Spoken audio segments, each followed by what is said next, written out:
que teria acontecido? É o seguinte: quando a congregação começou os primeiros contatos para se estabelecer lá em Israel,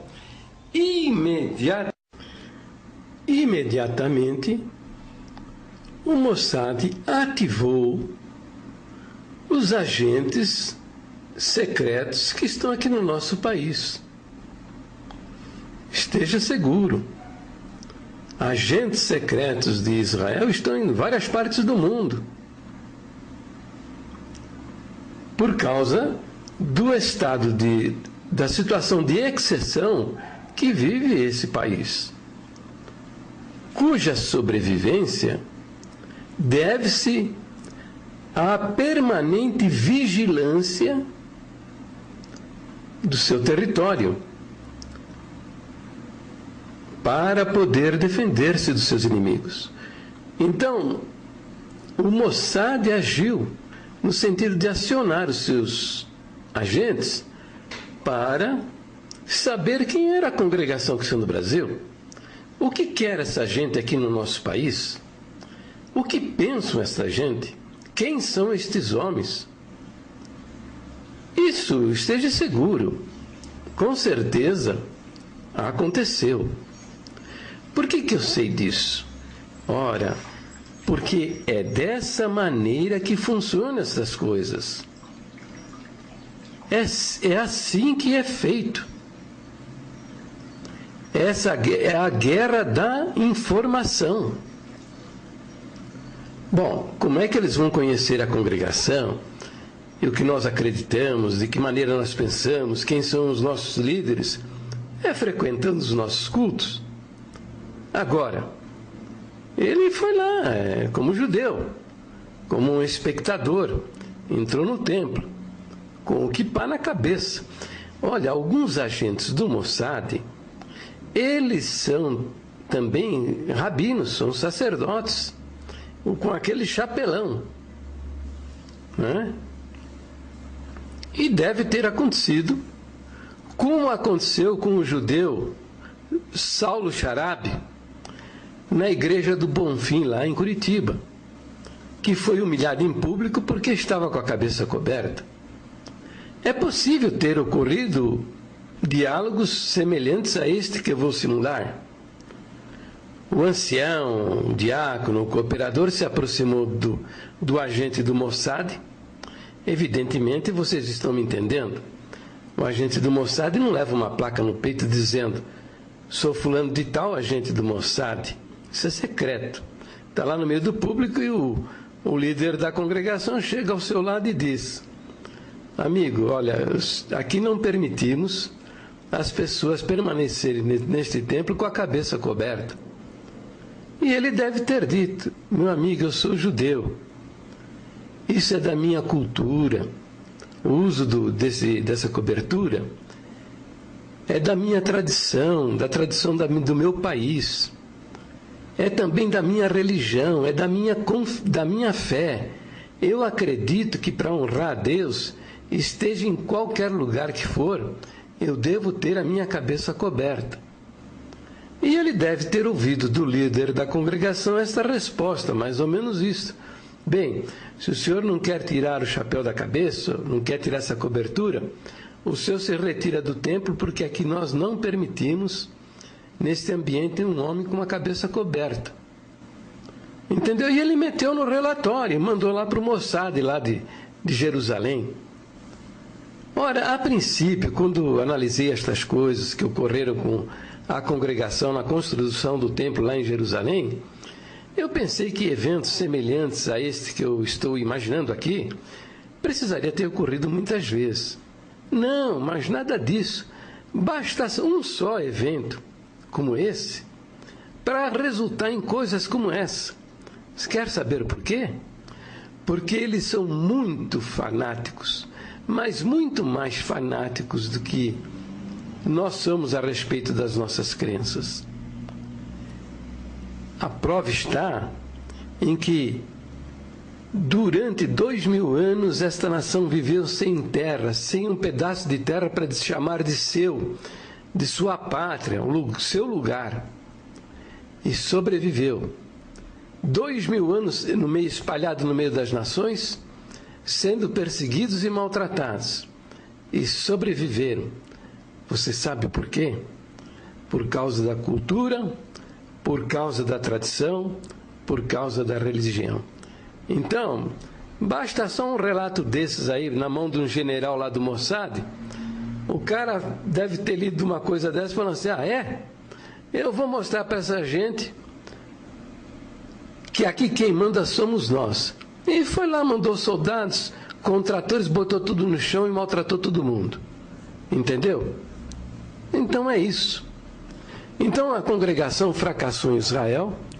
Em 2008, eles depois que destruíram o templo de alvenaria, fizeram uma tenda lá, construíram uma tenda, e em 2008 enrolaram essa tenda e vieram embora para o Brasil. Chega de Israel, chega de Jerusalém. Por quê? Ora, pergunta para um desses anciãos, por que eles não continuaram lá em Israel? Ele vai dizer, você está louco, camarada. Aqueles homens lá não tiram o chapéu da cabeça nem para dormir. Como é que nós vamos pregar o evangelho para essa gente? Eu tenho um relato escrito, cuja autoria eu não vou revelar para não causar desabores. E o relato é o seguinte: o tempo total, desde o início, foi de 28 meses. Desde as primeiras conversações até a data de abertura. E o movimento foi o seguinte: primeiro, comprar um terreno para construir uma congregação no caminho de Jerusalém para Hebrom. E assim Deus preparou. Custo do terreno com a legalização e transferência foi de $430 mil. Alugar um local para ter um endereço em Israel, para ter os cultos e também para alojar os irmãos que viajariam em missão pela obra de Deus em Israel. Aluguel mensal de $1.200 e outros custos relativos à manutenção da sala de oração. 3. Mandar de volta para Israel o Evangelho, através dos servos de Deus do ministério de 2 em 2. Foi também enviado irmãos pedreiros e homens de Deus que deixaram suas famílias em nossa irmandade para trabalharem na parte material. Ao longo de 6 meses, nossos irmãos, junto com algumas empresas que foram terceirizadas, construíram algumas coisas no terreno, como a limpeza do terreno, a construção do abrigo antibomba, na medida de 7 por 12 metros, com 25 centímetros de concreto em toda a sua estrutura, o tanque de batismo, mais os baldrames, os muros e outros. No dia 19 de junho deste ano, após estas edificações, uma reunião com a prefeitura foi acertado com os mesmos que tudo tinha sido feito permaneceria do jeito que estava, e sugeriu que contratasse para a edificação da igreja uma empresa americana em pré-moldado, que nos entregaria a igreja pronta em 45 dias, e o que depois foi mudado e proibido pela própria prefeitura. Após a reunião na prefeitura, no dia já mencionado, no dia seguinte, 20 de junho de 2005, saiu uma ordem, não se sabe até agora de onde, e invadiram o nosso terreno o exército com grandes tratores e destruíram tudo, e estragando tudo que já se havia feito, dando um prejuízo aproximado de $200 mil, o que deixou a todos nós e nosso irmão advogado Miguel perplexo e atônito, pois em reunião no dia anterior e através de uma ata lavrada, foi acertado o que eu já relatei. Nossos irmãos que lá estavam choraram muito. Após mais ou menos um mês do acontecido, chegou no escritório do nosso irmão.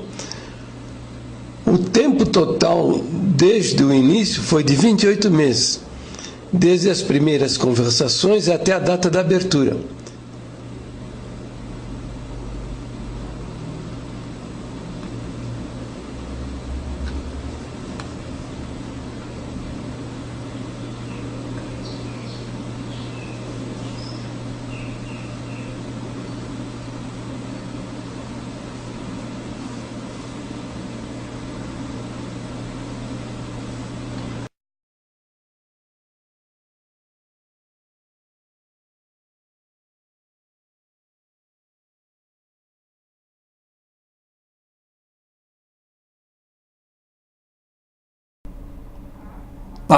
Por isso, Paulo respeitou a cultura dos gregos.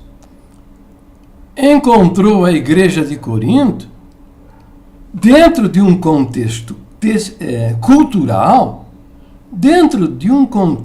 cultural, que era necessário a mulher cobrir a sua cabeça com o véu. Porque fazer diferente seria ser confundida com prostitutas cultuais. Bom, mas esse contexto cultural estava sendo vivenciado ali na cidade de Corinto. A cidade de Éfeso, em Tessalônica, Colossos, outros lugares, não haviam esse contexto cultural. Por isso, ele não escreveu uma linha sequer a respeito. E assim como o índio lá da minha aldeia imaginária, que saiu pela mata e foi levar o evangelho para outras nações indígenas, em chegando lá quis impor a cultura que ele havia visto lá na sua nação de origem. Assim também temos hoje crentes que querem impor uma cultura milenar, né? 2000 anos atrás. Hoje nós temos outros símbolos para mostrar a autoridade do homem sobre a mulher. A aliança, por exemplo.